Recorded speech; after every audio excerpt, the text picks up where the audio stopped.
रमेशपुरम नाम के गांव में नीरज नाम का एक छतरी का व्यापारी रहता था और वह अपने परिवार का बहुत ख्याल रखता था।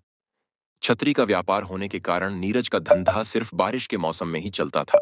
पता नहीं क्यों कोई दुकान पर आ ही नहीं रहा। ना जाने कैसे लोगों से इस दुनिया में पाला पड़ा है। कम से कम मेरा भला तो करें। आप चिंता क्यों करते हैं? जब तक मैं हूँ आपको चिंता करने की कोई आवश्यकता नहीं है।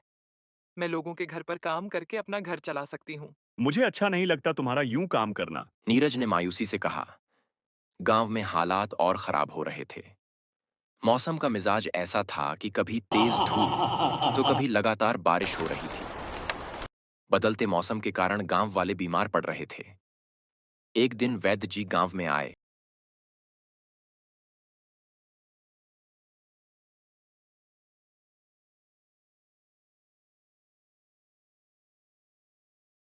और बीमारों का इलाज करने लगे। गांव के लोगों ने वैद्य जी से पूछा। यह सब मौसम का कहर क्यों है? वैद्य जी ने सबको इकट्ठा किया और एक पुरानी कहानी सुनाई। उन्होंने बताया, आज से 10 साल पहले गांव के सरपंच ने जंगल काटने का आदेश दिया था। उस जंगल के बीच एक बुढ़िया रहती थी।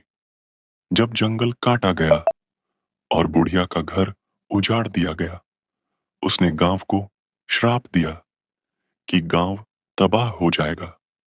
पर उसने यह भी कहा कि एक हुनरबाज इस गांव को प्रलय से बचाएगा। गांव वाले वैद्य जी की बातों को ध्यान से सुन रहे थे।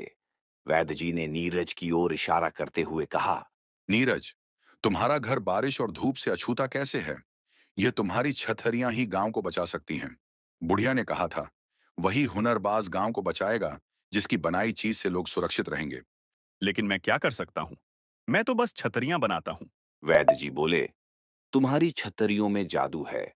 तुम अपनी बनाई छतरी किसी घर पर लगाओ और देखो क्या होता है। नीरज की पत्नी ने उसकी बनाई छतरी लेकर एक घर पर लगाई। देखते ही देखते वह घर छतरी घर में तब्दील हो गया, जो बारिश और धूप से पूरी तरह सुरक्षित था।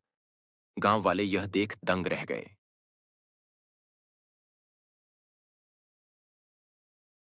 नीरज भाई, हमें भी छतरी बना दो। गांव वाले एक साथ बोले। नीरज ने दिन रात मेहनत करके सभी के लिए छतरियां बनाईं। धीरे धीरे पूरे गांव के घर छतरी घर में बदल गए। लेकिन समस्या अभी पूरी तरह खत्म नहीं हुई थी। सरपंच ने नीरज से पूछा। ये श्राप कब खत्म होगा? यह श्राप तभी खत्म होगा जब गांव वाले मिलकर पौधे लगाएंगे। जंगल को पुनर्जीवित करना होगा। सभी गांव वाले नीरज के नेतृत्व में पौधे लगाने लगे। कुछ ही महीनों में गांव का पर्यावरण सुधर गया। बारिश थम गई और बुढ़िया का श्राप भी समाप्त हो गया। नीरज की आर्थिक स्थिति सुधर गई और वह पूरे गांव का हीरो बन गया। गांव में अब खुशहाली छा गई। सभी मिलकर मेहनत करने और प्रकृति का ध्यान रखने का संकल्प लेते हैं। नीरज, तुमने हमें बचा लिया, सरपंच ने भावुक होकर कहा।